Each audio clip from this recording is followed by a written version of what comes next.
Быйыл Каракол шаардын эгемендүүлүк күнүнө карата Каракол шаардык мэриясы жана тиешелүү биздин өзүбүздүн кызматтар менен даярдык иштери жүргүзүлүп келе жатат.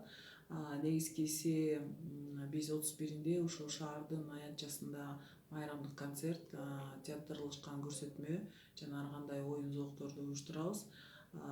Эң баягы кызыктуусу бул Кыргыздын Тактеке аттуу биздин конкурсубуз болот. Анткени бул биздин ушул кыргыз маданиятында унутулуп аткан бир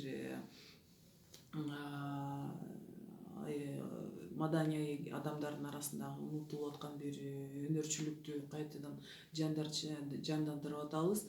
Бүгүнкү күндө 5 киши ушул конкурска катышууга өзүнүн уже заявкаларын берди. Андан тышкары дагы мынакей Каракол шаары көп улуттуу шаар деп айтабыз.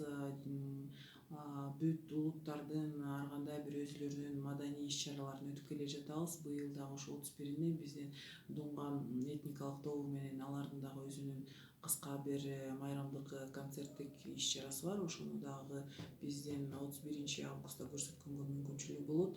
Жана шаар ичиндеги ар бир майрамыбыз бул ярмарка жана спорт оюндары менен коштолот. Бизде улуттук оюндар өткөзүлөт жана ошондой эле шаар ичиндеги биздин экономика, бизнес тармагында иштеп аткан, эмгектенип аткан биздин фирмалар да чыгып өзүнүн көрсөтмөлөрүн көрсөтөт. Тактеке конкурсуна жергиликтүү бюджеттен 100 000 сом акча каражат бөлүндү. Жана атайындам жюри өзүлөрү ошо карап туруп, канчалык жакшы даярдык болсо, ошол призовой фонддун ичинен жюри өзүлөрү чечип беришет.